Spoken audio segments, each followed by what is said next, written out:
আর যেহেতু শনিবার তাই সব নিরামিষ রান্না হবে। তো গতকালই সন্ধেবেলা একটু গেছিলাম মার্কেটে, পনির কিনে এনেছি, তো সেটাই বানাচ্ছি। পেঁয়াজ ফোড়ন দিয়ে দিলাম, আলুটা ছোট ছোট করে কেটে আধ ভাজা করে নিলাম। আর মিক্সিতে যেটা পেস্ট করেছি সেটা হচ্ছে চালমগজ আদা, এই দুটো পেস্ট করে সেটা দিয়ে দিলাম। এবার দিয়ে দিলাম হলুদ, লঙ্কার গুঁড়ো, কাঁচা লঙ্কা ছিল না বলে শুকনো লঙ্কা ফোড়ন দিয়েছি, কিন্তু কাঁচা লঙ্কার ঝালটা খেতেই ভালো লাগে আমার বেশি। তো দেখো গরম জল দিয়ে দিয়েছি।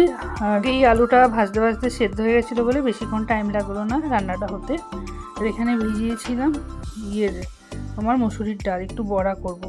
এটার মধ্যে আদা লঙ্কা মানে বেটে নিয়েছি ডালের সাথে, পরে একটু পেঁয়াজ কুচি দিয়েছি। তো গরম গরম মসুরি ডালের বড়া খেতে আমার তো খুব ভালো লাগে। তোমাদের কি ভালো লাগে কমেন্ট করে জানিও, আর কোন ডালের বড়া বেশি খেতে ভালো লাগে কমেন্টে জানিও।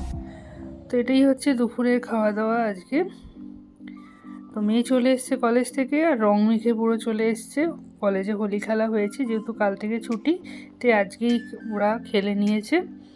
তো সেগুলোই এখন কাচাকুচি করছি, সাথে মাইকে ভাতও বেড়ে দিচ্ছি, কারণ সেই সকালবেলা খেয়ে গেছে, খিদে পেয়ে গেছে।